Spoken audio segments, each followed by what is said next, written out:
Honorable One, you have accumulated a substantial amount of honor points on your life path.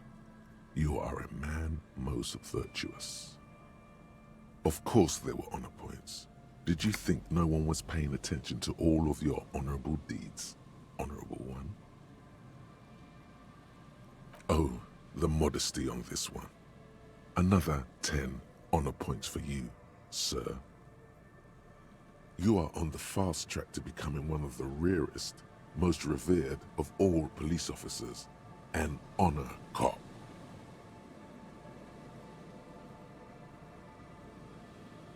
Living in the name of virtue and doing noble deeds while expecting nothing in return is not archaic. How can you even think that? Selflessness forms the basis for the warrior code, an ageless code, as fit for nomadic Ilmaran tribes traversing the vast red plateau in Provincia Gordi, as it is for your neighborhood postman. You are like a wandering night monk setting right the wrongs of the world you come upon. Are you ready to drink deep from the cup of honor? Yes, your deeds have spoken for you, Honorable One, but to fully drape oneself in an eternal cloak of honor, a ritual must be completed. A rite of honor. Even among the honorable, only the most dignified are deemed worthy. But you, O Honorable One, have excelled in honor.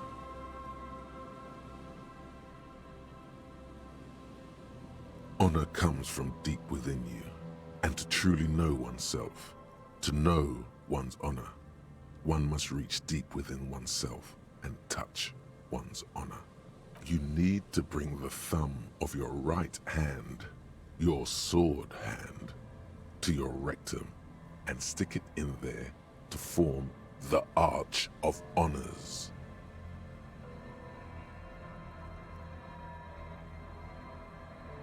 People will be in awe, admiring a police officer most honorable, in a sacred ritual of uttermost righteousness. What are you doing?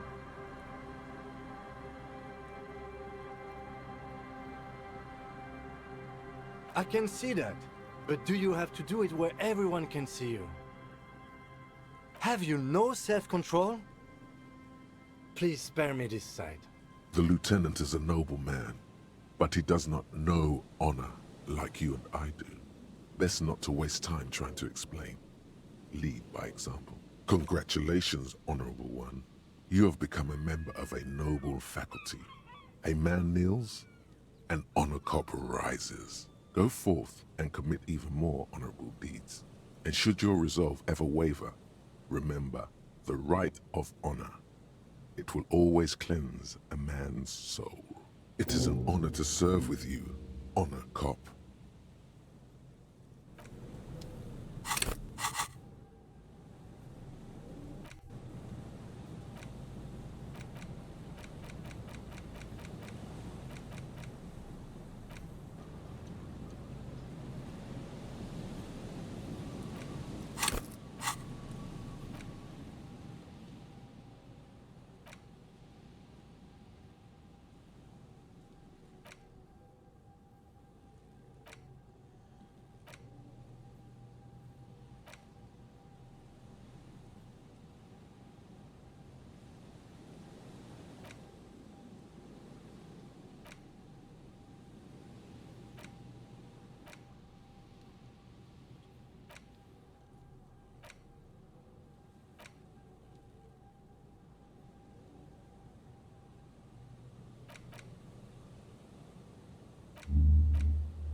Winter, slow to let go of Revachol, flecks some more wet snow from above.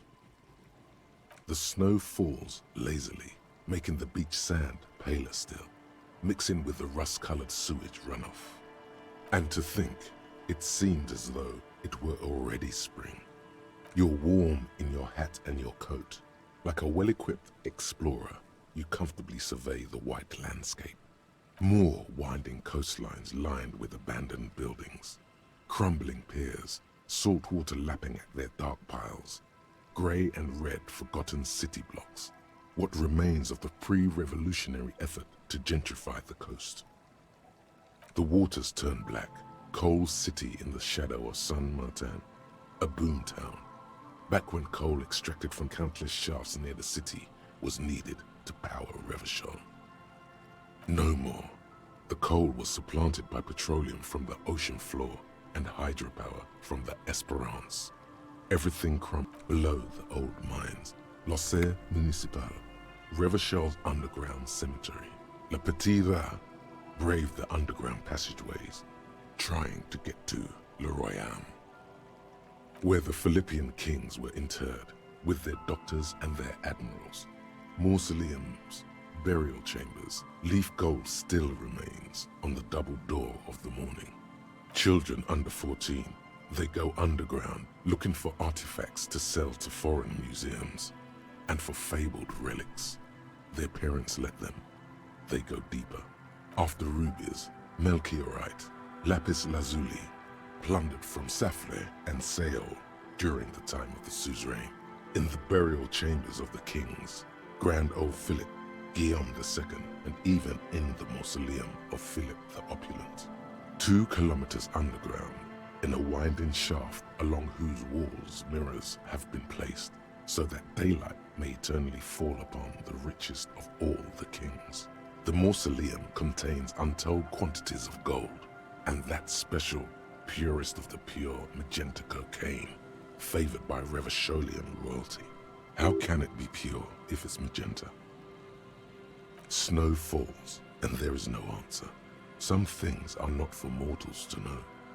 After rubies, melchiorite, lapis lazuli, plundered from Safle and Seol during the time of the suzerain. In the burial chambers of the kings, Grand old Philip, Guillaume II, and even in the mausoleum of Philip the Opulent. 2 kilometers underground, in a winding shaft along whose walls mirrors have been placed, so that daylight may eternally fall upon the richest of all the kings. The mausoleum contains untold quantities of gold, and that special, purest of... How can it be pure if it's magenta? Few Petit Rat return from the shafts. Even fewer find what they're looking for. A small child steps out of the black tunnel with silver trinkets in her pockets. All around her, white snow on the extinguished coke furnace. The canal, somewhat like all, a fenced, clean white light coming from an abandoned, a serpentine strip, the road further out. Then the bay, and at the farthest, the ray was once the pox is heavy drug, a line of around you. The snow continues to fall. The stairs, snow, all of this, a chill comes over you. More coalition era, layer upon layer of someone stuffed a big old polar anorak into a concrete pipe under the boardwalk. It would keep you warm. You would probably never have. We should keep moving. Who knows when the snow will let up.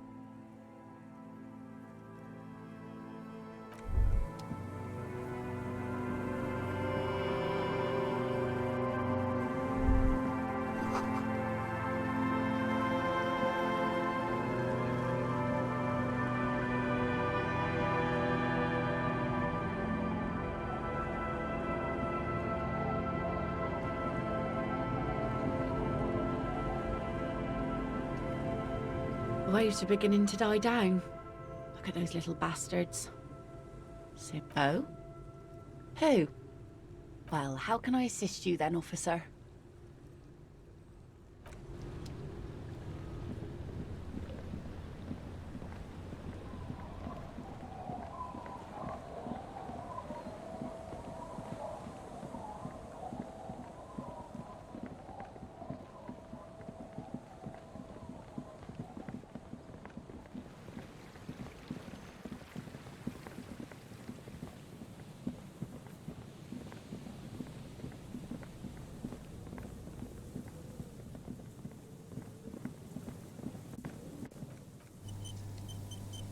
Put your hands where I can see them.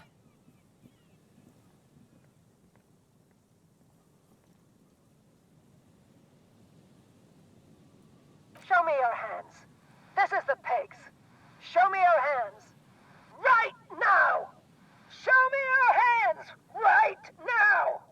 Scavenged, battery-powered police lights protrude from her back. The flickering light show reveals a gun in her shaking hand. Her hand is trembling from some sort of neurodegenerative disease. Madame, please drop the firearm immediately. You shouldn't be here.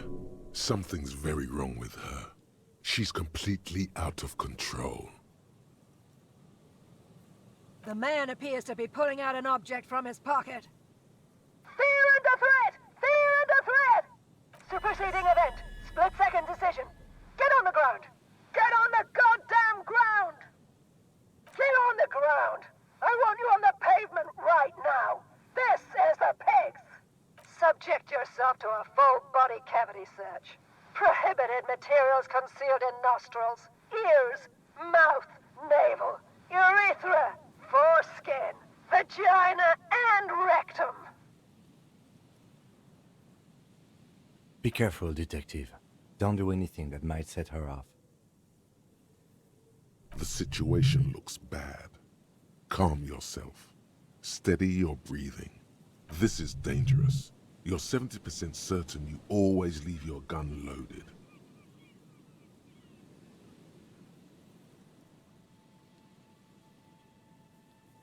We can't leave. A delirious civilian is pointing a firearm at us. Your firearm. You need to solve this.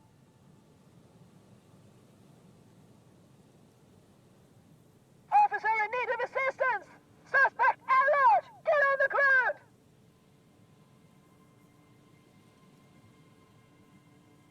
Ma'am, please.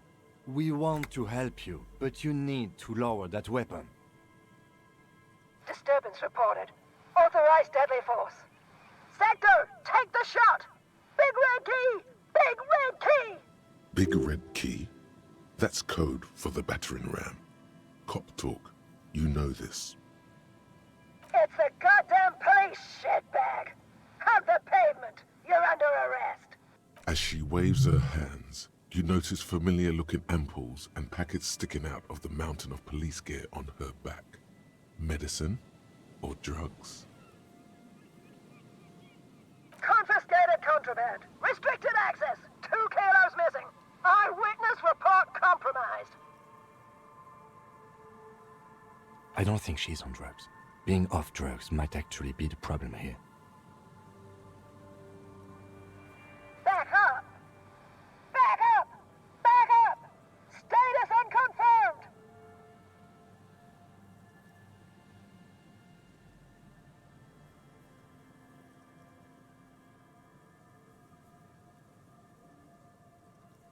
No, no, no, no.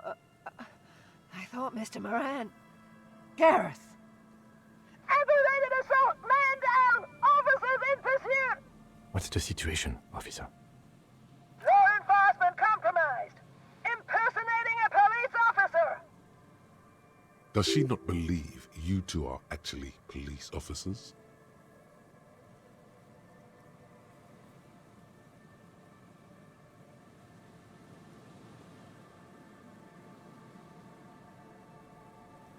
License and registration! License and registration! Come in, dispatch! Sector! Sector! Azimuth!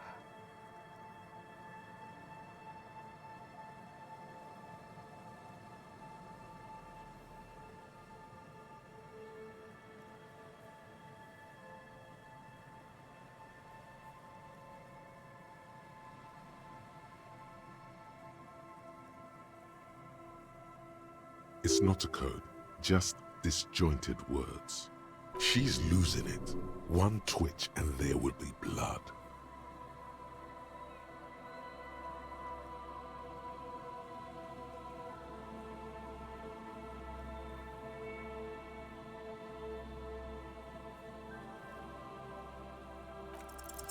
All right, here's how we do it.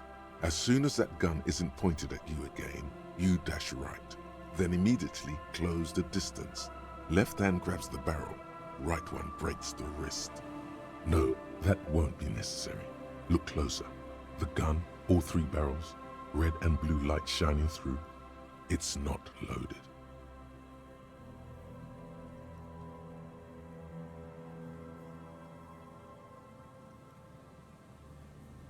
Huh? My God, I think you're right. What? This isn't police issue. Police weapons have bullets. This isn't real. What is this? Police guns always have bullets. What is this? Why did you sell me this? Grab the gun, right now. This might be your only chance. No one ever cares anymore. Why would they treat me like this? Poor woman. We need to figure out what to do with her now. Nobody's ever around. Nobody ever comes to visit me. Her scratched skin is warm to the touch, but the person inside doesn't even know you're there. She's in a stupor. I've seen this before. God knows for how long. Could be days when they get like this. Honestly, I don't know. Dementia, probably. Dementia and Channel 8, and loneliness.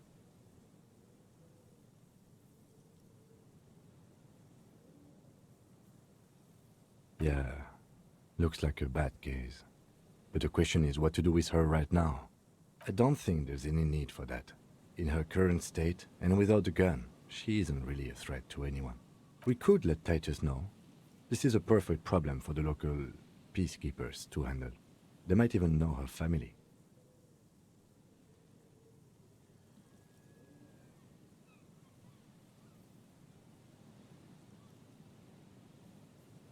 Then we can ask him once we get back to the whirling.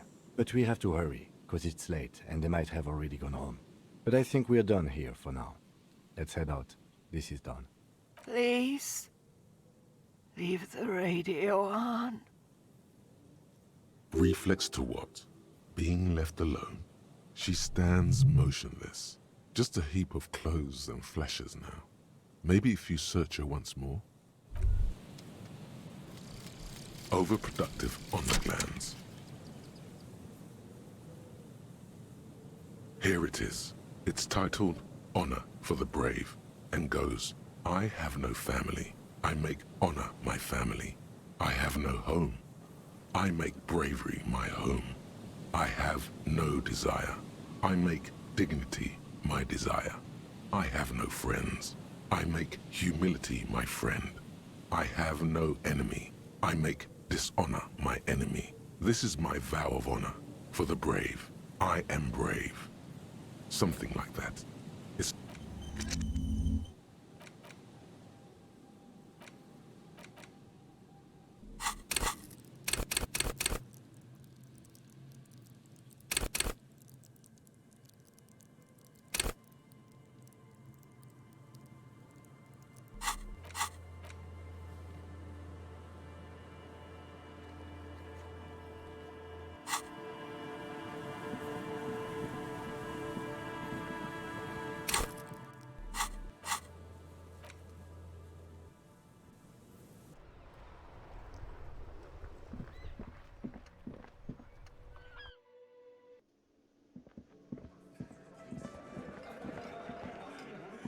It's you again. What is it?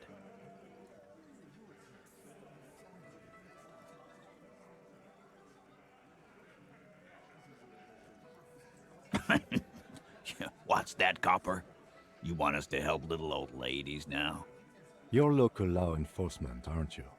Helping troubled civilians should fall under your jurisdiction. Yeah. We'll send someone out. Who is? Wait. It's the pigs, isn't it? God, poor lady. Don't worry, we'll handle this. I think she got some family cool wrong or something. Bastards left her alone when she got sick. We've been getting complaints. Hey, wasn't Everard's B team looking for her the other day? They said something about her, I don't know, finding something? Yeah, I think you're right, Gene. She have something of yours, Pig? Whatever you do, do not admit to these punks you lost your gun. You will suffer if you do. No? Well, whatever then, copper. No. They totally said what it was. What was it? Anyone remember? I don't remember. I was fucking drunk. Let me know if you figure it out back there. Now, anything else we can help you with? Auntie LaPlante, we always called her. Something LaPlante. Marianne, amigo. Be anything else you wanted to know? Was? Like before. Just an old lady. Her kids moved away years ago. Never come to visit. Never took her calls. She gets out every now and then. She did right by lots of us when we were kids. Always was a little off, but still. Us kids? That must have been ages ago. She was better then. Get wanted to be a cop, you mean? Well, shit. I don't actually know. Anyone know why she started acting like a pig? No fucking clue. It's gotta be the crazy. Who'd want to be a pig?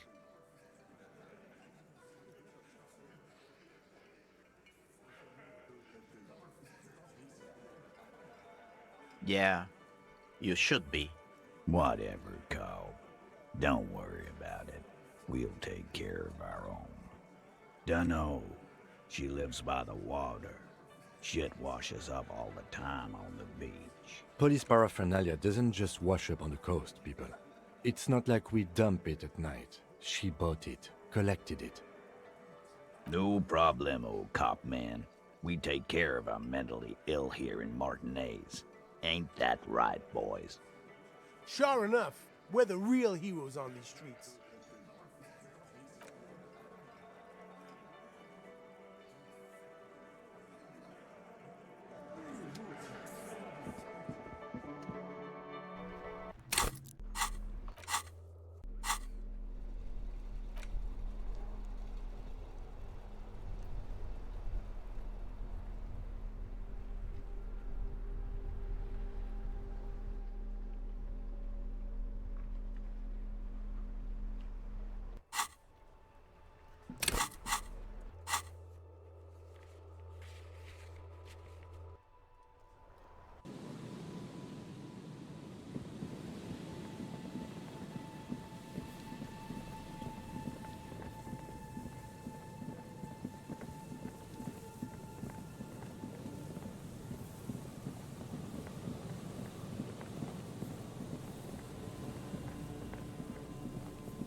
As you approach the metal grill, you can hear several voices having what appears to be an animated discussion.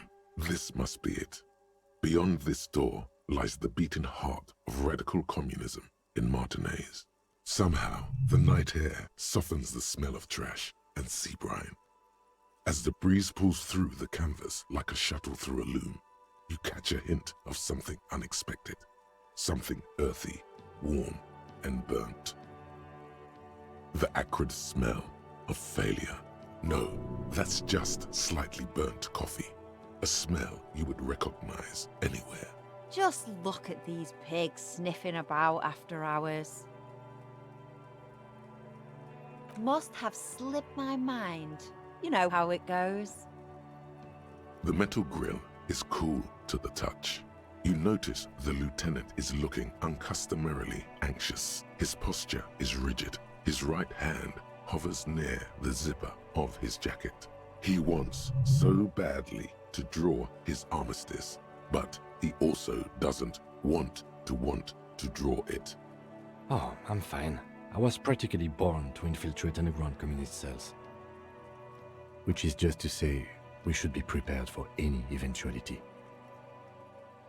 You can make out at least two separate voices. Two voices, both male, approximately early 20s. Careful with those now. I have it. It's going to work. I can feel it.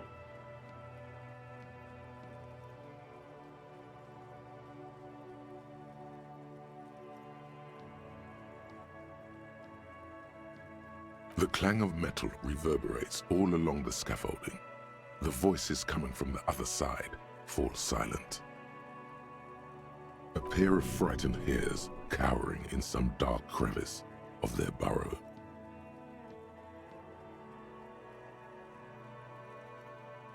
Who's there? Is that you, Maurice?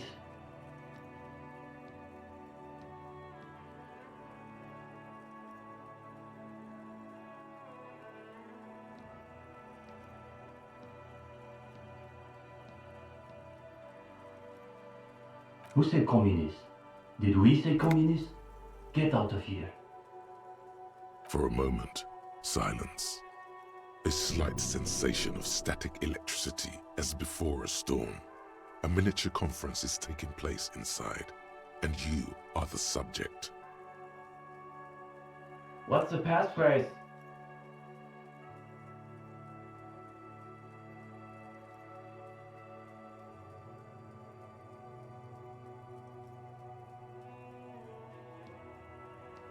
There's no response. You begin to wonder whether they've slipped out some back way. All right. The key's taped to the back of the door frame. Just make sure you put it back when you're done, or we'll all be locked out. And do watch the concrete. It just kind of falls away, in places. Charmant. After you, detective. Have fun at your underground meeting, pig. Hope it's a blast.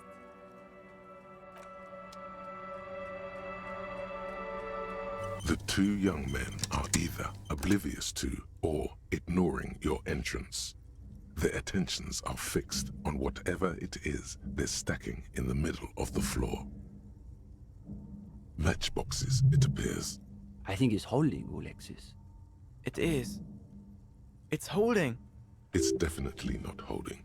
Those matchboxes are stacked so haphazardly, it's like they want them to collapse. Careful, careful.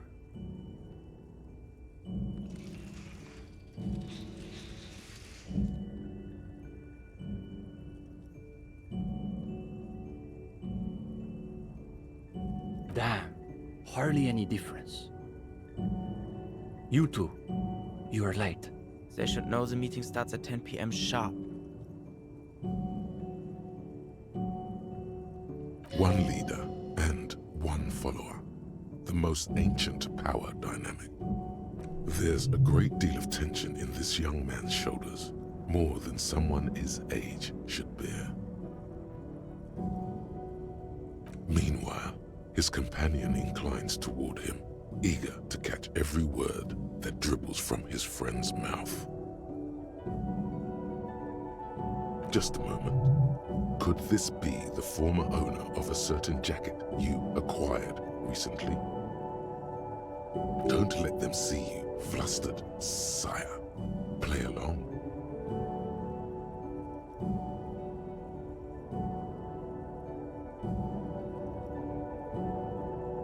Esteban, isn't that your jacket? What a coincidence. You two have the same jacket. What are the odds? Based on the prevalence of white Sarah Mauritian suits in Martinez. Extremely low. It certainly looks like my jacket, Alexis. Where did you get that, gendarme? Yeah, I'm sure you did.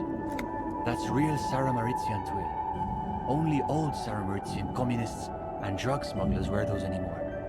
He is neither of those, of course. He is simply a poor student putting on airs. Also, he doesn't have the shoulders to fill out such a jacket. See, Uli? It's just like Mazov wrote. How does it go again?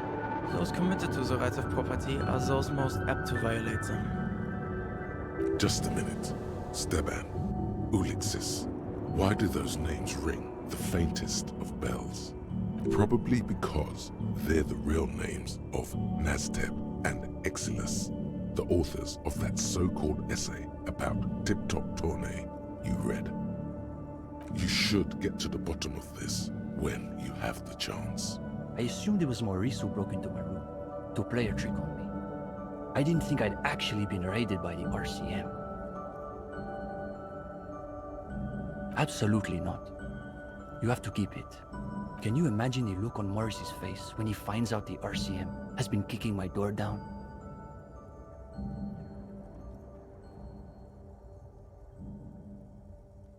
He'll shit himself. Positively. And now they've shown up in force to break up our meeting. Something tells me these young men are not very experienced with law enforcement. The RCM wants to join us?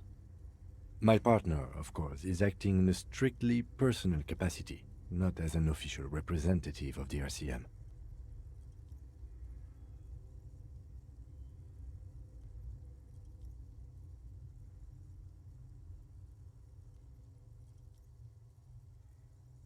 Interesting. Does that mean you've done the reading? Uh-oh. No one said anything about reading. You'll just have to wing this one.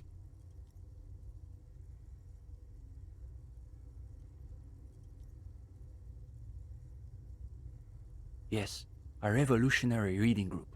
The most ideologically advanced materialist reading group in Martinez. But it sounds like that's news to you. Maybe they can explain themselves.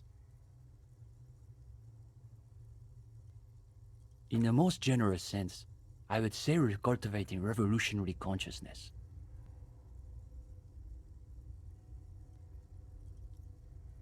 Yes, that's probably the best way to describe it. But more specifically, we are running a reading group. The most rigorous and theoretically advanced materialist reading group in Martinez. Comrade Steban is a great discussion leader. One of the best at the university. It's obvious they take this group of theirs extremely seriously. Whatever you do, don't compare it to a common book club. Yawn. Can you imagine anything duller than a bunch of Beano-clads yanking each other's knobs?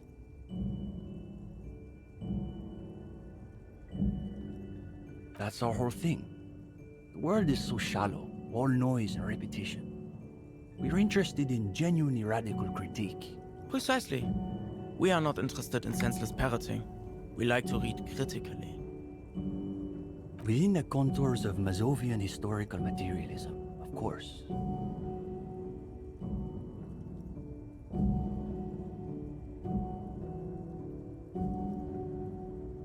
Huh. As though you can call that pablum teaching.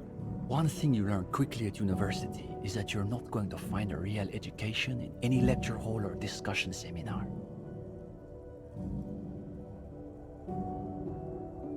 We are post-attendance, basically. Exactly. The only worthwhile part of the so-called École Normale de Revachol is the library. That's where we've made our greatest critical strides. We study all the foundational texts of Mazovian theory, of course. Just last week we finished the second volume of Puncher and Watman's Innocence of Capital. Truly extraordinary. And before that we spent 6 weeks on State and Plasm. For some reason, the word plasm catches in your ear like a piece of old wax. Uh-oh. You can feel your attention span rapidly deteriorating.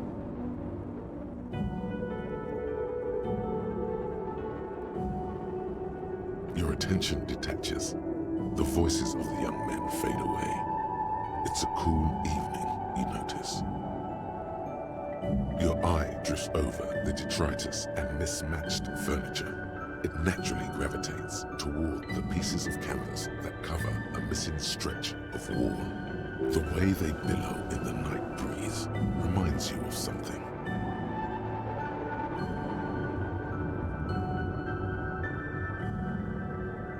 That must be it. You imagine yourself in a small dinghy buoyed along gentle swells. In another life, you might have made a fine seafaring man. Who knows, you may become one yet. Gradually, the pleasant sensation recedes. You turn your attention to the two young men who appear just about finished.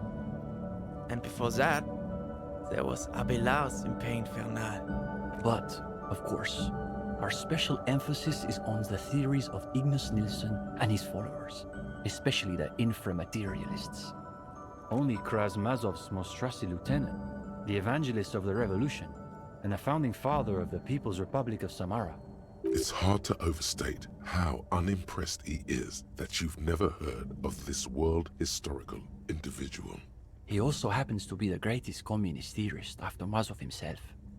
It was Nilsson who first postulated the existence of ideological plasm, which forms the basis of inframaterialist theory. Those words again. You've got to find out what this inframaterialist stuff is all about. Whatever it is, one thing's perfectly clear. These young students have a much deeper understanding of communism than you do. You could learn a thing or two from them. If you can convince them, you're one of them. The young man sighs. His companion looks about furtively.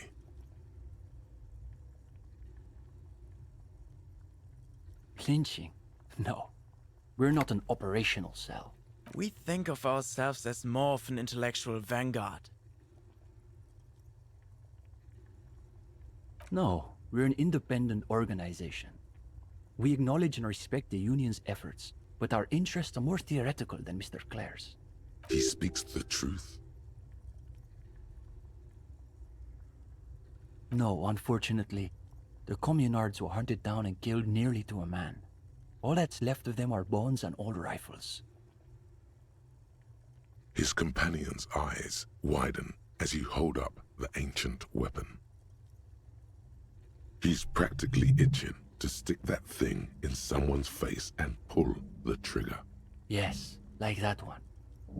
I wonder how many of these are still lying around in cellars or sealed up behind the masonry. Can I hold it? It's heavier than I was expecting. The attitude of a priest bearing one of the holy relics of his faith. Though it is long out of service, its power is evident to him. When he's finished, he returns the rifle to you with a nod of appreciation. What do you mean? This is the reading group. We're in something of a rebuilding phase. Some of our former comrades didn't have the ideological fortitude our work demands. Intellectual attrition is maybe the best way to describe it. Felix said he couldn't keep up with the reading on top of his classwork. And Susanna wanted to read text other than Mazovian theory. Like novels, if you can believe it. Imagine the audacity of wanting to read a novel in a reading group. We've tried recruiting new members, but unfortunately the current intellectual climate is pretty hostile to inframaterialist thought. These days, if you're on the left, the ascendant schools are the Godwaldians and their iconoclasts. Don't forget about Maurice and the turnips. Right. Then there was the whole turnip debacle. They're the most depressing school of communism. They love writing long books with a patina of Mazovian theory to cover up their cheap psychologizing. A gang of cheap psychologists and intellectual midgets. Typical Gottwalders, in other words. It's okay for Uli to say that, because his dad is from Gottwald. The Gottwald school believe that intellectuals as a class are incapable of sparking revolutionary change. So all they can do is critique capitalism from inside itself. In other words, they have lost faith in their own relevance. That's why they spend all their time smoking cigarettes and writing long works of criticism that make you want to commit suicide.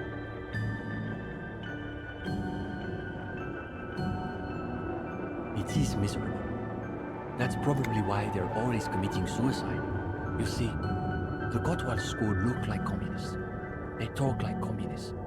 But scratch the patina and you'll see beneath that they're just depressed liberals who've read too many books. For starters, they love talking about beans. That's right. Iconoclasts are obsessed with beans. They love thinking about beans. They love counting beans. But most of all, they love building models to predict how many beans there'll be in the future. Nota bene, iconoclast is an extra pejorative form of the already pejorative name, Mazovian economists, a moderate school of Mazovianism which advocates the gradual transition to communism through carefully managed economic modernization rather than violent social revolution. They're by far the most bean-centric school of communism. If only.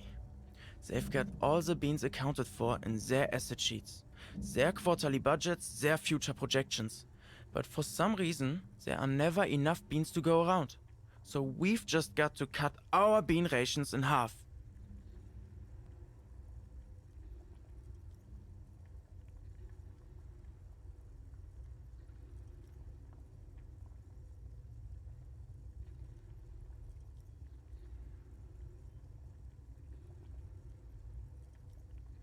And next thing you know, there are budget cuts, so now we've got to cut the bean rations in half again.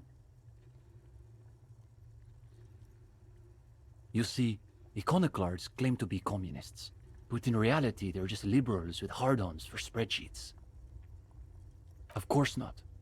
The only people who actually call themselves liberals are mouth-foaming reactionaries. Basically indistinguishable from fascists. You'd need an X-ray machine to tell the difference. Cindy is... how to describe her role? Something of an ideological auxiliary, perhaps. Yes, that's exactly how I would put it. And naturally, we support her radical counter-liberal aesthetics. But she refuses to submit an essay, so we can't call her a member of the group per se. That doesn't stop her from using a room for studio space, of course.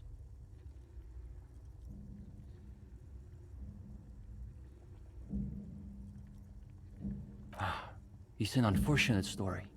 You see, our ex-comrade Maurice is something of an economist. He's studying macro and microeconomics. Wow, a real intellectual, it sounds like. Right. So a few weeks ago we were discussing the extra physical capabilities of the revolutionary state. And Maurice said... what were his exact words, Ulexis? It was unbelievable. He said, turnips don't care if they are grown by communists, moralists, or Vulcan. They grow just the same. Basically, he was rejecting the whole foundation of inframaterialist theory. What is this inframaterialist business they keep blathering about? You've never heard of anything like it. Simply that under suitably revolutionary conditions, crop yields naturally increase relative to non-revolutionary crops, which Morris somehow has the gall to deny.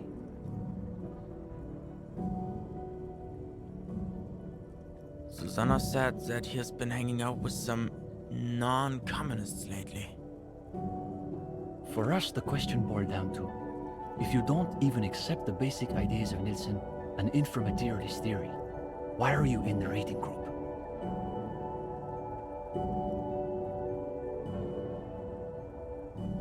Well, it wasn't so much that he was expelled. He just quit coming. We haven't seen him around for weeks. Go ahead.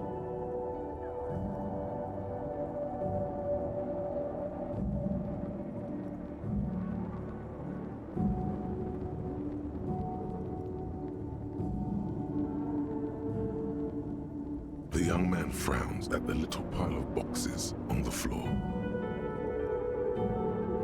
Nothing, just messing around until the meeting started.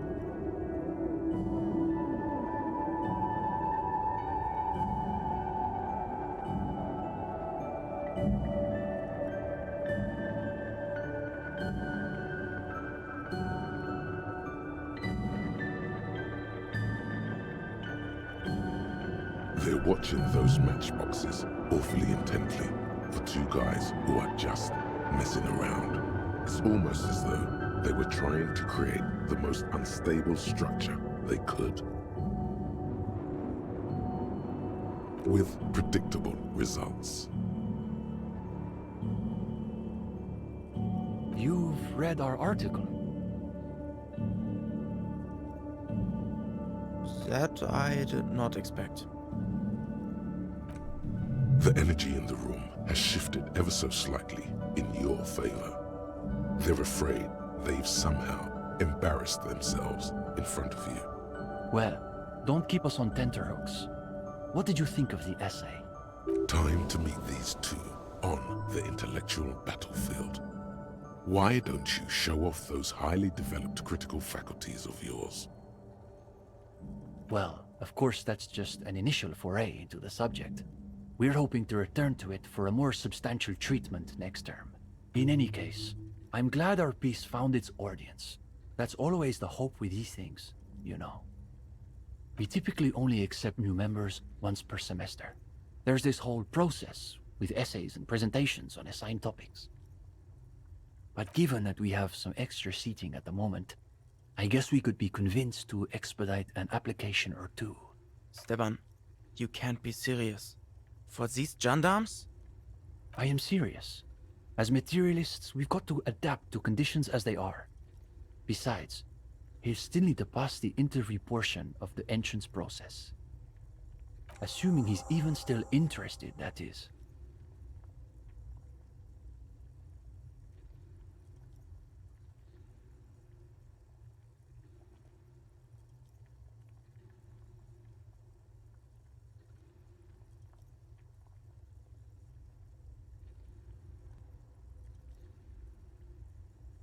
Sure, we're here most every night. Maybe we'll catch you again. Sleep well, gendarme.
The gendarme returns.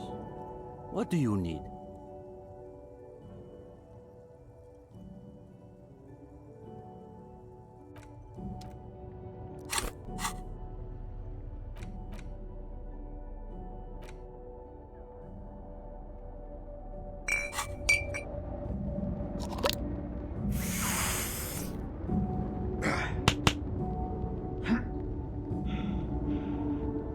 The gendarme returns.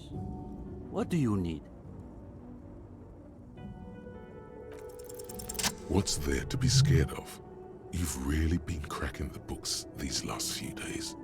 You can go toe-to-intellectual toe with any reading group in Martinez. You've spent a not inconsiderable amount of time arranging the works in your mental library by theme and period. All the ideas and references you'll need are ready at hand. Now, chin up. You've got this. Oh, you want to start now? Sure, we can manage that.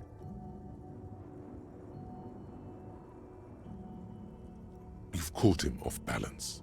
The momentum is already in your favor. Go ahead and take a seat. Since we haven't had time to prepare an exhaustive questionnaire, I think we can keep this interview more freeform. Why don't you tell us a bit about the books you're interested in, and we'll just see where the conversation goes.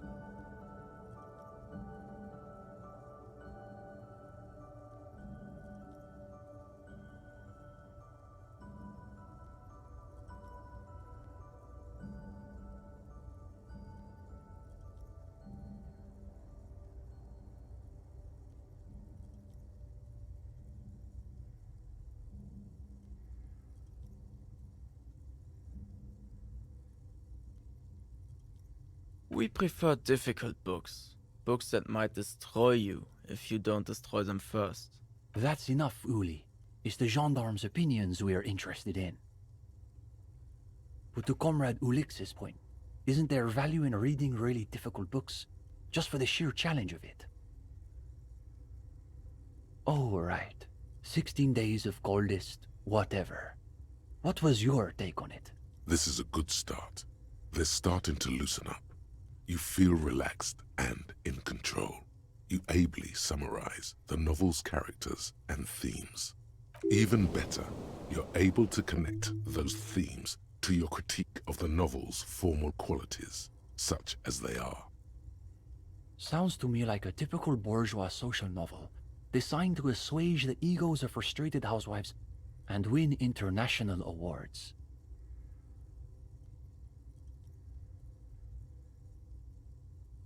And Gradian realism is the worst realism. It's nearly as bad as Gottwaldian critical theory. Makes you want to gouge your eyes out. Or better, gouge the author's eyes out. These kids are eating out of your hand, practically. Another quarter of an hour disappears. The questions come rapid fire, but you have an answer for every one. Now you can sense things starting to slow down. The interview must be reaching an inflection point. But now I'm curious. Do you think there's value in reading so-called practical non-fiction?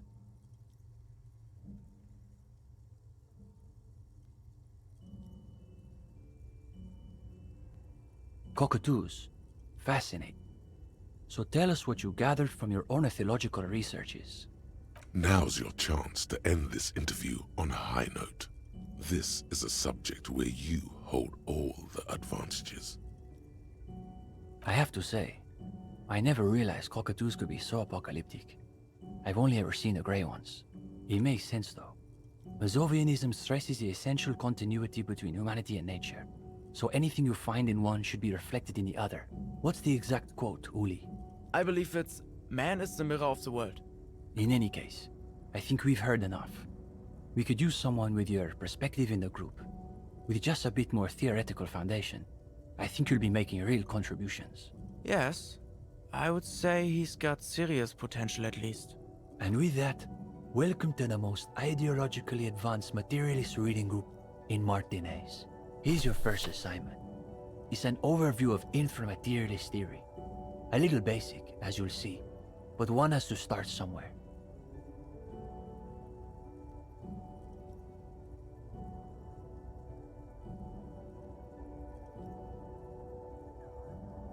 You're going to fit right in, I think. Come back when you're done. We'll be here pretty much every night after 10 p.m. Do be sure to take your time with the reading. We'll be eager to hear your thoughts. Ah, yeah, it's hers. She just sort of moved it all in a few months ago. She said if she's going to make truly radical art, she needs a suitably radical workspace.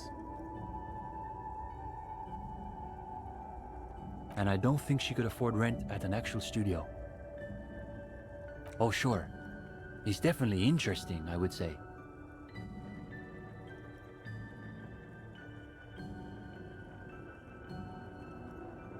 Interesting. Isn't that just Binoclard for "I don't have a real opinion"? His companion's eyes widen with interest. He has a cold smile. If this is what the Union man meant by theory combat, you've just scored a decisive blow. Come on. It's not that I don't have anything to say about Cindy's art. It's more that I'm still working out the details. It's a complex question. You've got to take your time with it.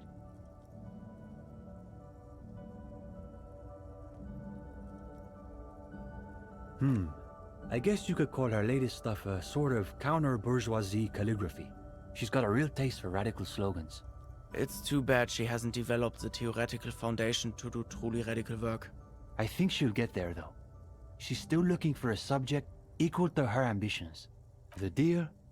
At a fundamental level, I guess you could call it the shattered bones of a dream crushed by capital. That's really good, Steban.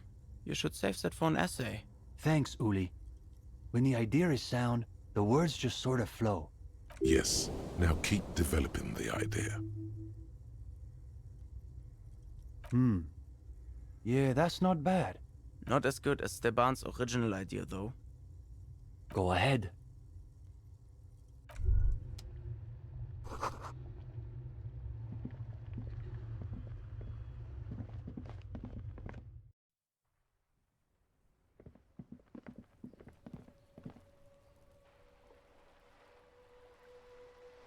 Hello again, officers. Have you come to admire my mural?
Hello again, officers. Have you come to admire my mural?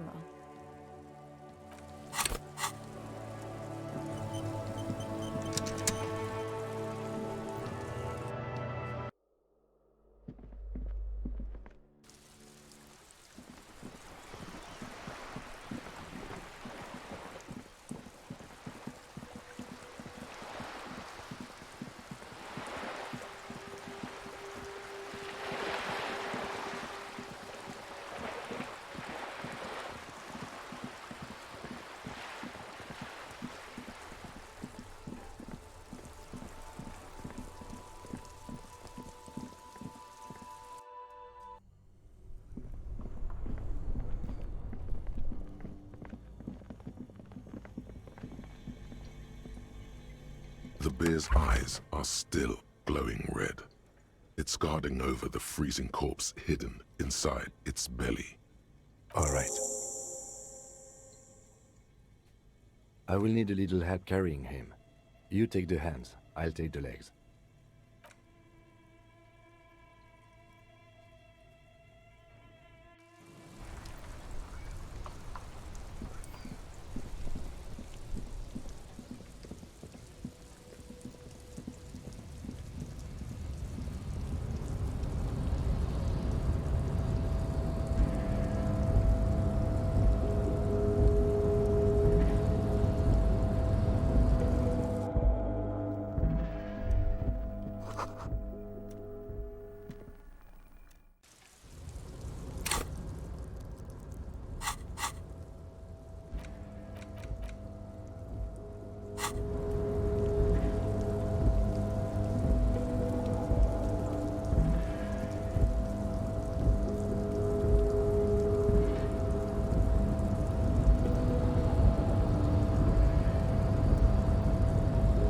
Rusting control panel with several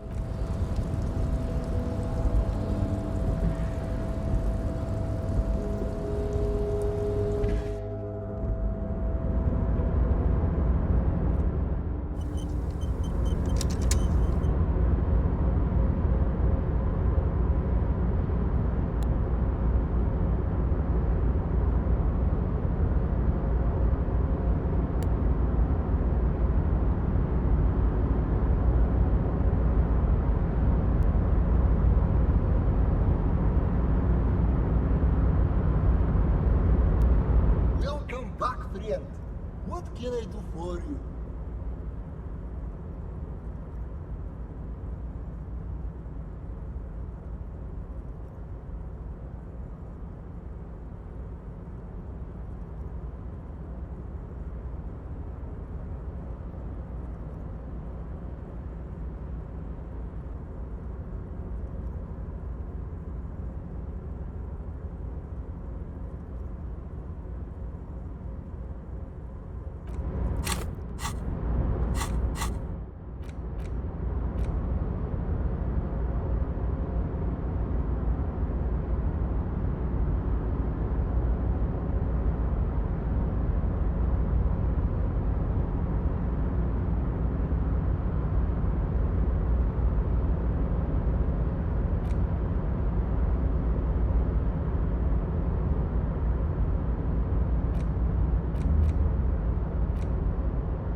You see a heavy steel door with a prominent dimple lock. It's painted blue.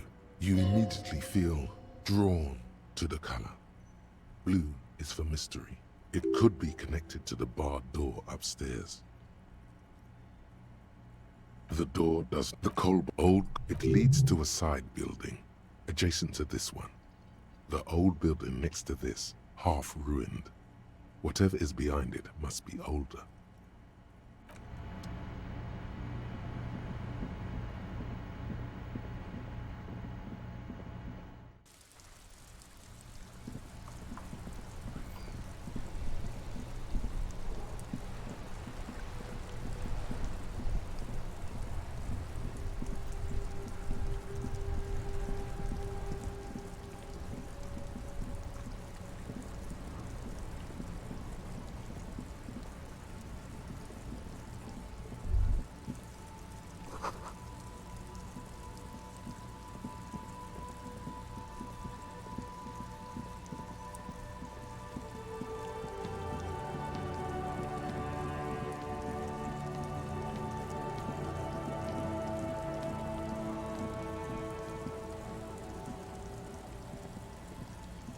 The trap stands empty amongst the reeds. No insect sounds or movement around. The locusts, dazed from being transported, slowly begin to acclimate to their new surroundings. They're not really going to get the chance to get comfortable here.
Oh, it's you again.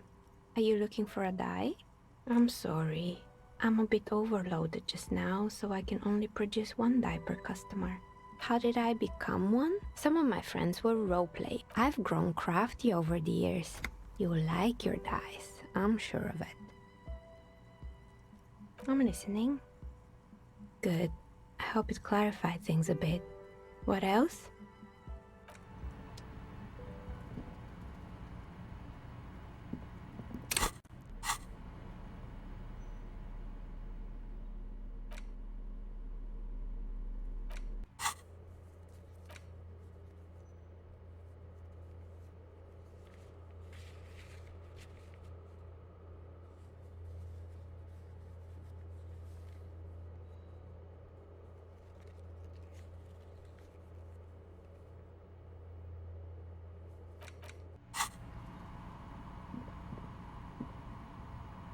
Oh, it's you again. Are you looking for a dye?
As you hold it in your hands, it makes an uncomfortable crunching sound.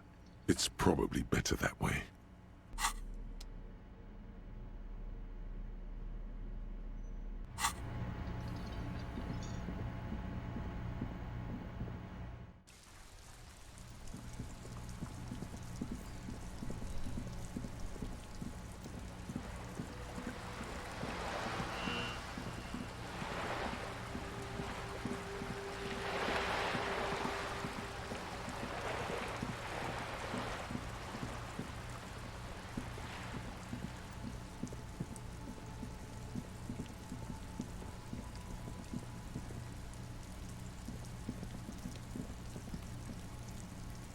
The door is closed again. Nothing to do here anymore. You hear someone inside, walking from room to room. Whoever lives here must be back home.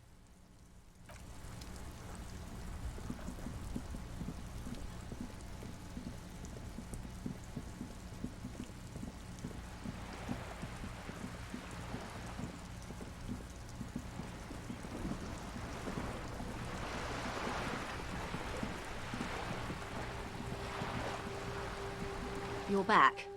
Good. What can I help you with at this late hour? Matter of fact, I don't. I have a medical condition of my own. Nothing unusual, though. I'm old, you see.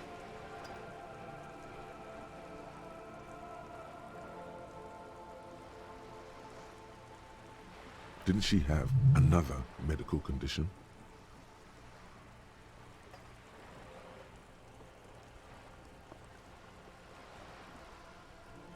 Very keen of you, officer.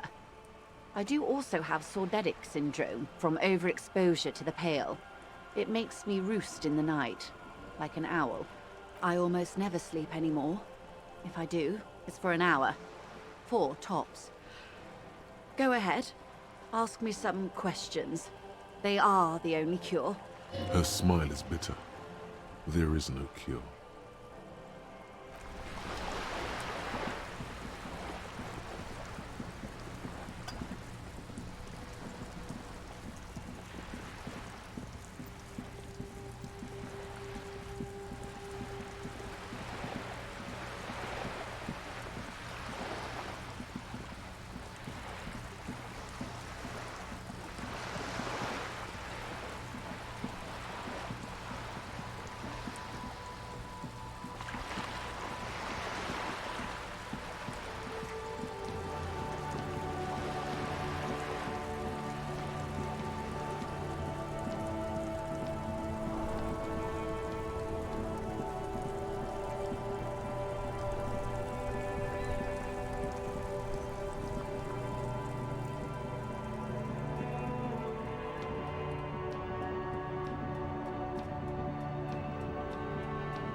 All the traps are stopped now, and still no sight of the phasmid.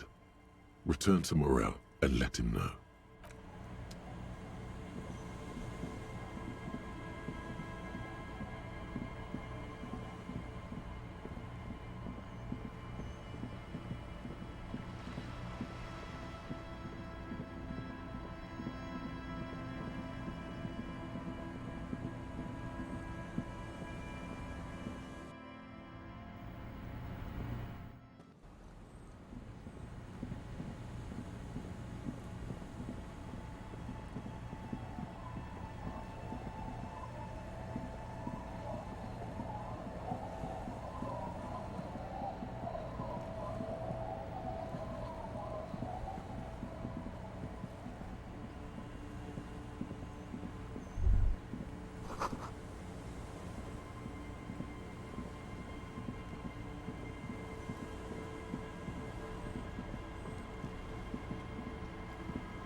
The old woman still sits in her chair, continuing with her chores.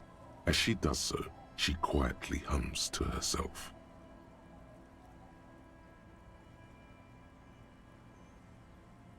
The buzz of electric lights blends together with the slow rumble of the ocean waves at night.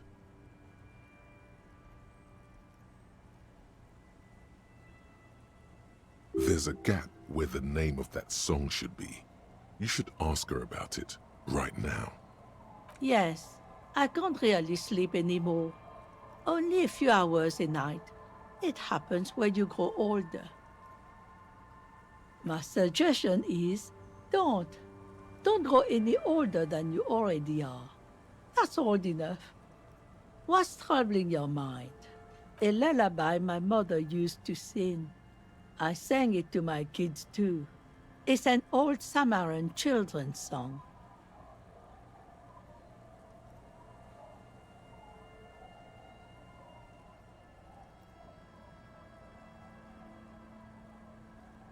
Surrender to the night.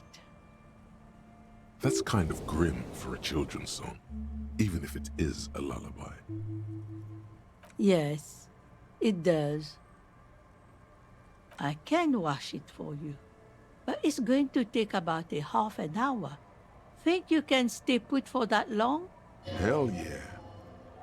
No, we must run around ceaselessly. It would be torture to stay put. Well, hand it over then, and I'll see what I can do. Must say, I'm proud of this one. It's pretty nice underneath all that filth. I hope you take better care of it than its last owner.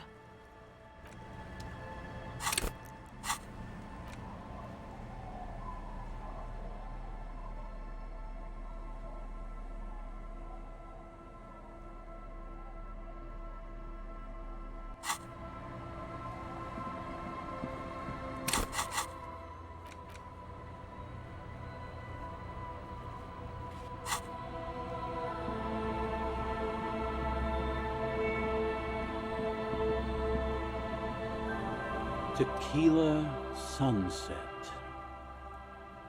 My jacket? A look of consternation crosses the man's face. He looks at you, then at his bottle, then back at you.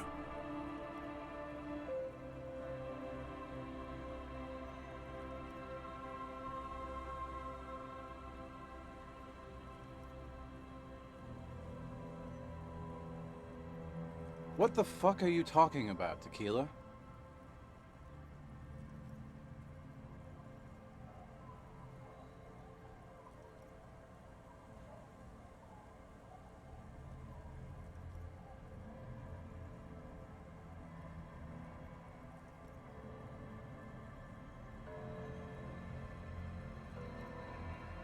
Rosemary, what the fuck is Tequila talking about? Aye, that's the jacket you stole 2 weeks ago. From the kid who was making it with his gal on the beach. That's disgusting. I've never done anything like that in my life. You're both delusional. Found. That's medium concept stuff. It becomes abundantly clear to you how this man managed to lose his keys, business, friends, and girlfriend. I'm calling it. It's neurological.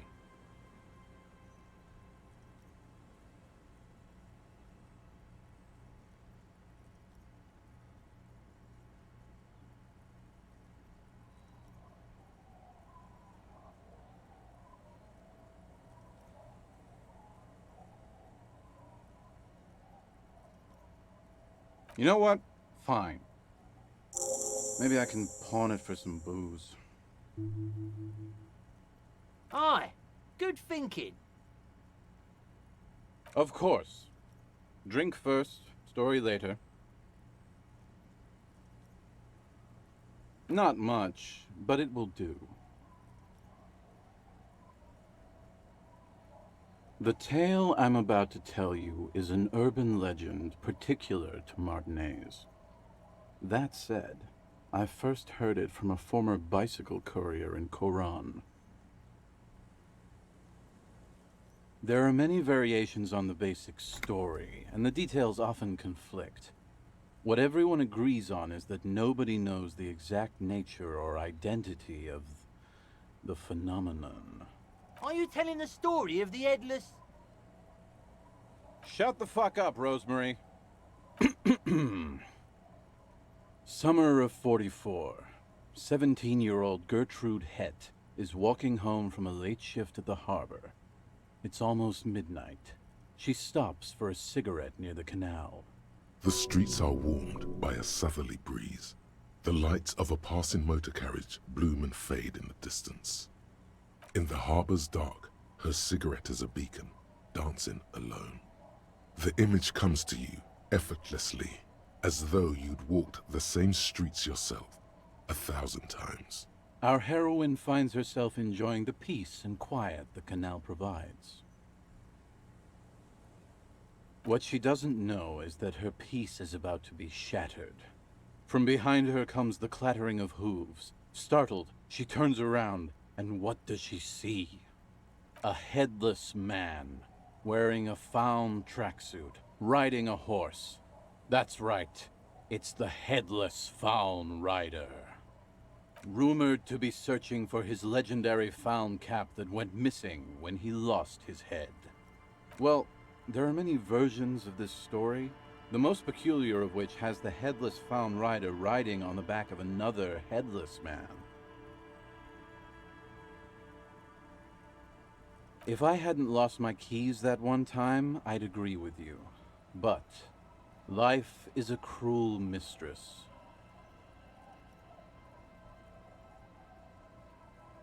Gertrude Het may have been the first to witness the headless fawn rider, but she wasn't the last. Oh no.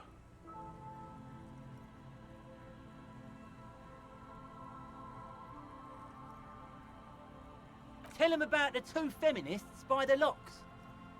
Fuck, Rosemary, they were dating. No one said they were feminists. Everyone always misremembering this stuff. Right. Early autumn of 46.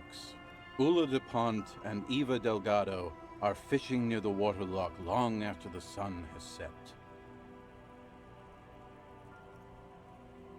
The wind picks up. A sky already dark now blackens.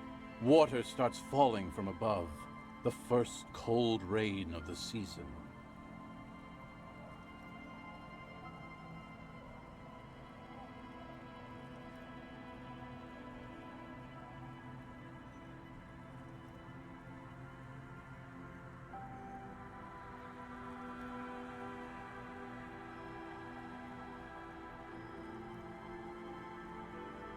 Two women stand on a small outcropping of rocks. One of them is wearing a purple raincoat. Thin lines reach out from the rods into the sea. Small droplets start appearing on the surface with increasing frequency. The women are caught in the downpour. They act quickly. Eva gathers the rods whilst Ulla turns around to reach for the tackle box.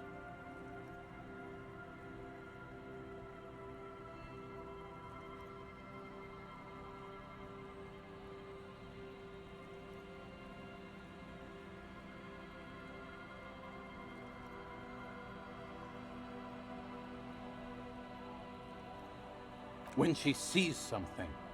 Her shriek is so violent that the residents of the nearby apartment building believe lightning has struck. But there is no lightning. Only a heavy downpour and the silhouette of the headless fawn rider looming on the horizon. Ulla makes a run for the shore, but Eva slips on a wet rock and disappears into the cold, cold canal with nary a sound. Her body has never recovered. Word on the street is that she,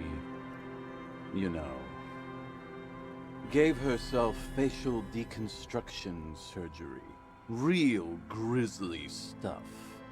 Anyway, that's the story of the headless fawn rider. Pretty well, Tequila, that's part of the legend. No one knows for sure. There are a couple of possibilities, though. Some say he was an undercover cop who blew his cover and got beheaded by the vicious gang he had infiltrated. Now he rides, searching for his lost-found cap, plotting revenge. Others claim he was a professional jockey who veered off course during a steeplechase, ended up in somebody's backyard, and got decapitated by an exceptionally taut clothesline. Even decapitation couldn't stop his commitment to the sport. Are you that committed? Personally, I think he was just some guy who hanged himself from a really tall tree, and the fall was so violent that his head came clean off. Coincidentally, at that exact moment, a horse happened to pass under him, and his beheaded corpse mounted it, where it remains to this day. But then, no one really knows. For some reason, this does strike you as the most plausible theory of them all. Isn't it? All the pieces fit together perfectly. That's how I know it's right. Anyway, to each his own. You want to hear any other stories?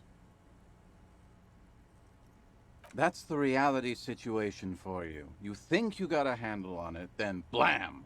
It throws some wild shit at you.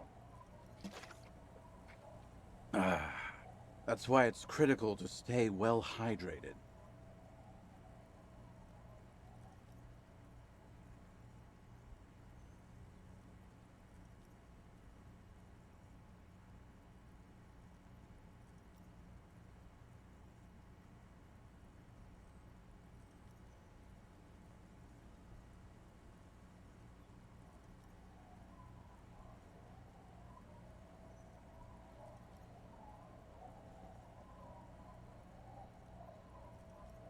Yeah? Why don't you go eat shit, Tequila? There's no way you know a better one than that.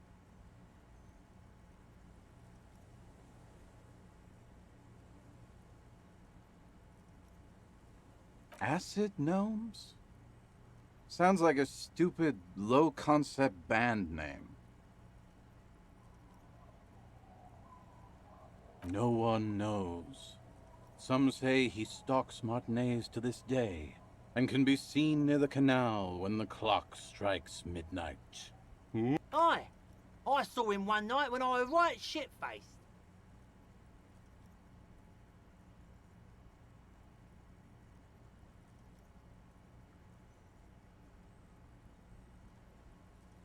I actually do have one. The strangest of them all. But I'll need to fortify myself before I can tell that one. Do you have anything to fortify old Doom Spiral? Tell me you got some story juice. No. Contrary to popular belief, I enjoy being alive.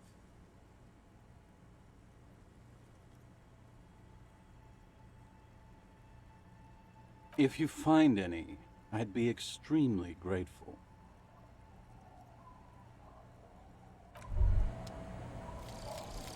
Wumpty Dumpty Dum Center. You're at home, stupid cop. Not with the art crowd. You hate them. Everyone hates them. Even they hate themselves. It's nauseating. An industry built on sprezzatura and sparkling wine. And, let's be honest, tax evasion schemes. The Wumpty Dumpty Dum Center is the heart of this unholy symbiosis of aesthetics and tax optimization. And now that you've internalized it, you can have a piece too.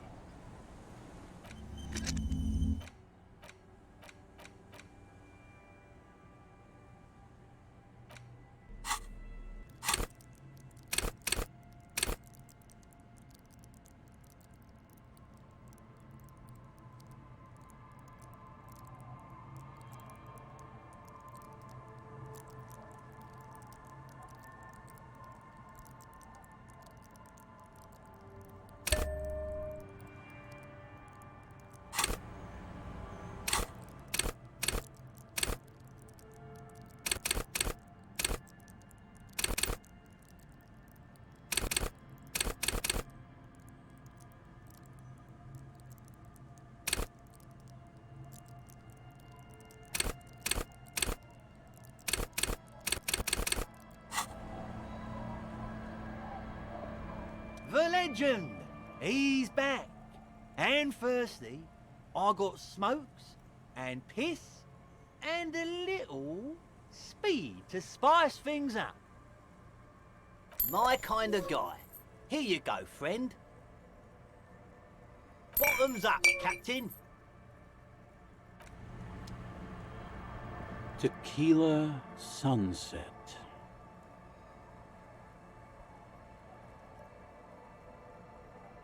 Of course. Drink first, story later. Not much, but it will do. This last one is the most Martinet story I've ever heard. I've never heard it mentioned outside of here. At first, I thought it was a joke, to be honest. But I've been on the coast 8, 9 months now, and in that time I've seen at least 3 expeditions come through, searching for something. A shovel hits the sand somewhere behind the reeds, near an abandoned construction yard. The young men look over their shoulders suspiciously. The sound of their digging seems loud in the sudden silence. Magic animals? No, man, this is serious stuff. No, Tequila. Most people already know where they live. It's guys like you and me that are the exceptions. Hey, hey! Fuck you, Tequila. All kinds. I've seen archaeologists, gangsters, even a bunch of ad agency types. I'm telling you, Tequila, this thing's got a pull on certain kinds of people. You know, obsessive types, people with predilections. Some of those expeditions come back after a week or so, looking haggard and dejected. Others don't return at all. The first time I saw one of these expeditions, I thought they were fucking with me. There was no way it could be true. It was just too high concept, even for me. I'm not even sure I should be telling you this story, to be perfectly honest. You're in a fragile state, and it might be too much for you to handle. Okay, fine, I'll tell you. But I'm warning you, it's pretty out there. Our story begins at a legendary design studio, right here in Martinez. There was this designer. His exact name is lost to history, but in life, he was a legend. Made it big in Aranya, where he did some real pioneering work on grotesque and sans serif typography. A fucking genius, man.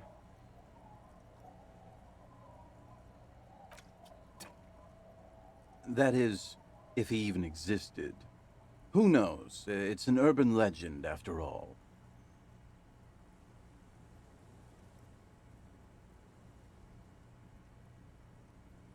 Anyway, sometime later he started his own personal studio here in Martinez. And that's when he started working on some really wild stuff. I'm talking some glass-smooth, forward-looking design language, the kind of thing that would totally overthrow the old regime, design-wise. A paradigm-shattering revolutionary? But then, something turned. You see, it's widely known that nose candy and pioneer graphic design work go hand in hand. You know Tequila, nose candy, the White Railroad, party powder. He's talking about cocaine, baby. Shit yeah, Tequila. You know exactly what I'm talking about. You've got to understand, the work this guy was doing was so high concept that regular amounts of cocaine just weren't cutting it. By the end, they were bringing it in by the lorry load. Now, as you might imagine, snorting that much cocaine can't be healthy for a regular human, right? Wrong. Do it all the time. All day, baby. Hey, Tequila, pay attention. The story goes that one day he was balls deep in work on what he thought would be his pièce de résistance, an advert so minimal it contained neither text nor images, just pure white.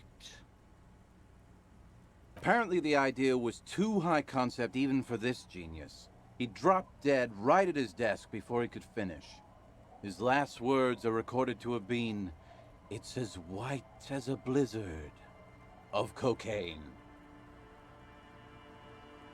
But the story doesn't end there.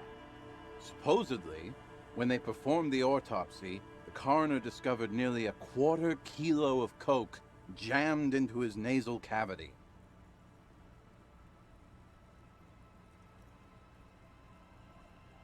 That's almost certainly anatomically impossible. Wrong again, nerd. Where there's a will, there's a way.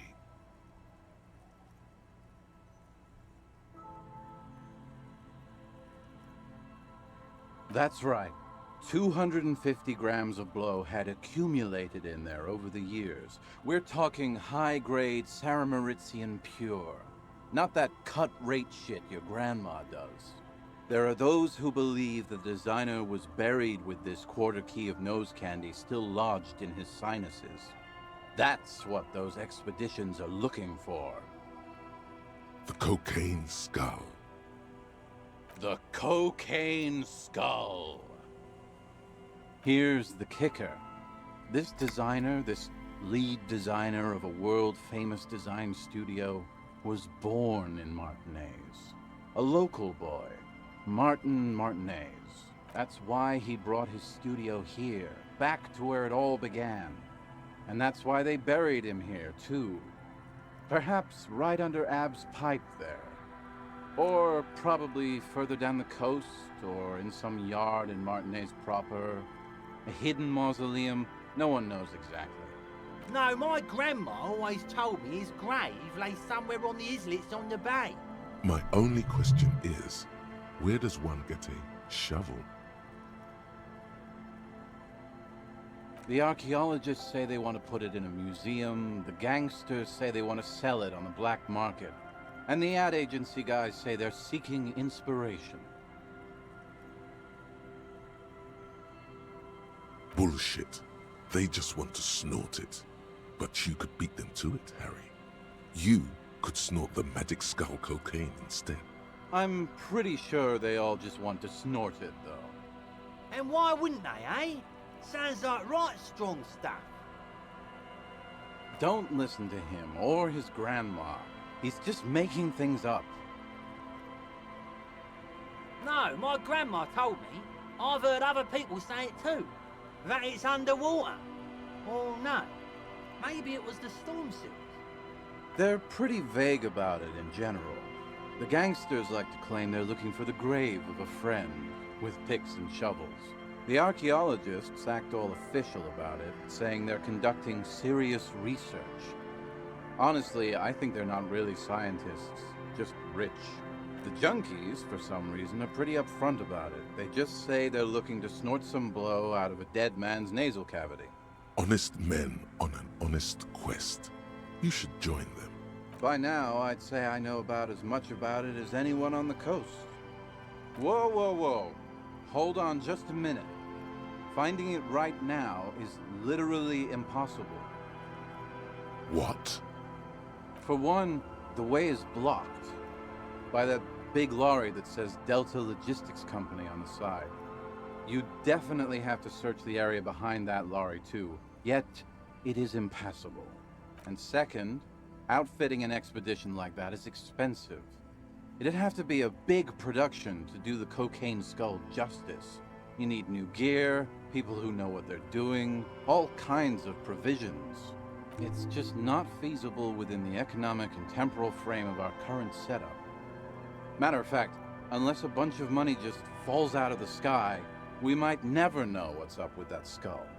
Wait, maybe there's another way. Maybe up around the coast? Don't give up now. Yeah, well, that's the reality situation for you. Who knows, though? Maybe someday we'll get our chance. Not that I can think of, currently. That might be the case, yes.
Waves are beginning to die down. Look at those little bastards.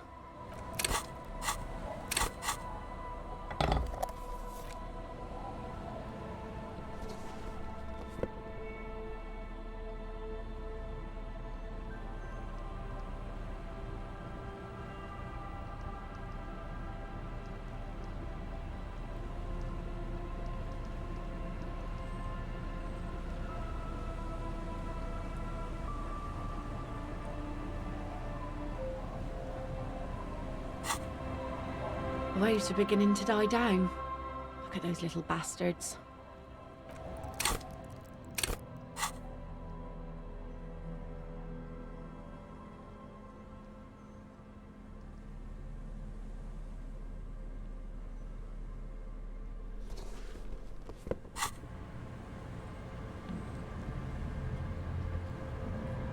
Waves are beginning to die down.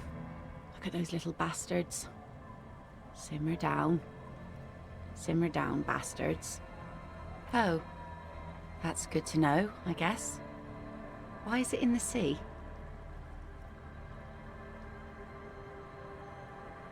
This calls for a funeral, if you ask me. Aye. Feels deserved, don't you think? Falling in the line of duty like that and all. And why so? Our things are part of our life world. They're made with human sweat and they share human history.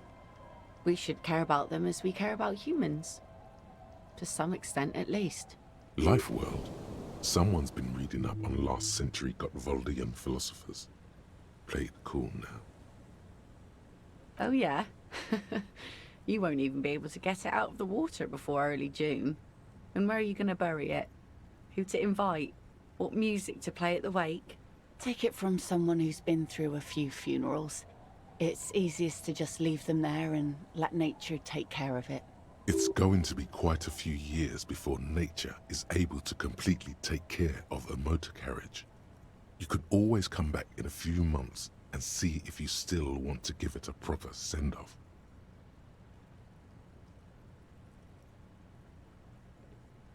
I understand, believe me. I really do. I think about all the frivolous side activities I could be doing every time I go out there with my nets. But daydreaming is a rich man's game. At sea, you can't afford to be careless and dream. Anyway, what are we talking about here again? The waves are beginning to die down. Look at those little... Oh yes, she does. You need to get your drink on. There is no other way for human beings to procreate. Not after 6,000 years of yeast cultivation-based mating rituals. Okay. Where's this going? Absurdly and pointedly phrased. You can be... She doesn't even understand you asked her out.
Rust peels off the bent iron posts of the swing. The wind whistles through the skeleton of the small house behind you. There's desolation everywhere. In this yard, someone thought they could have a summer house on the beach for cheap. It didn't work out. Looks like they abandoned it.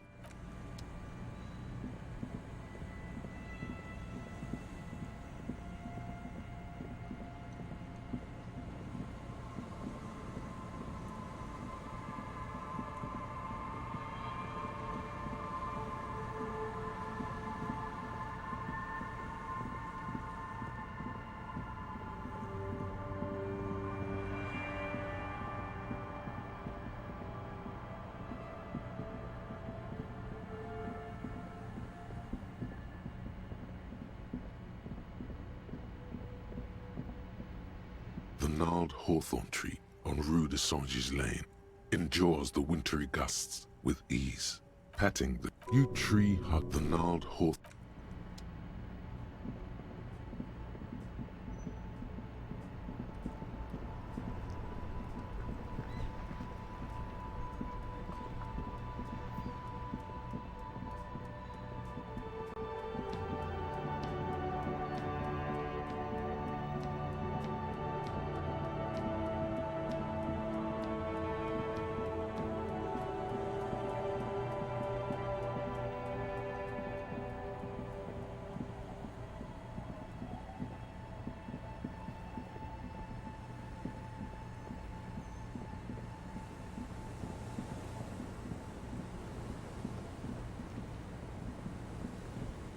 It's getting cold, this late in the night.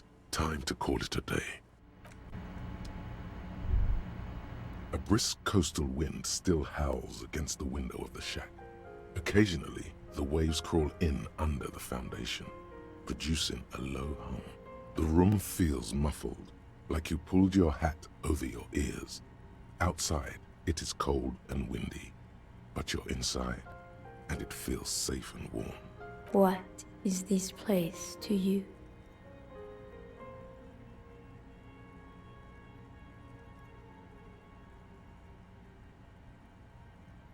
Westward, across the canal, towers the whirling in rags. Door number 1 on the second floor is locked. Behind it lies a trashed room. 1 floor below, behind a counter, stands an irritable man. In a small shack in the fishing village, a baroque heater hums quietly, emanating a sense of comforting warmth. A wash basin lies on the table, the water inside reflecting the somber face of the world. Far away, on the corner of Perdition and Main, a nondescript building, obscured in a haze. It's vacant and lost, just like its tenant. Outside, the howl of the wind has picked up. The waves crash against the stilts again. It's as if you think the thought, but in someone else's voice. Look under the floorboards.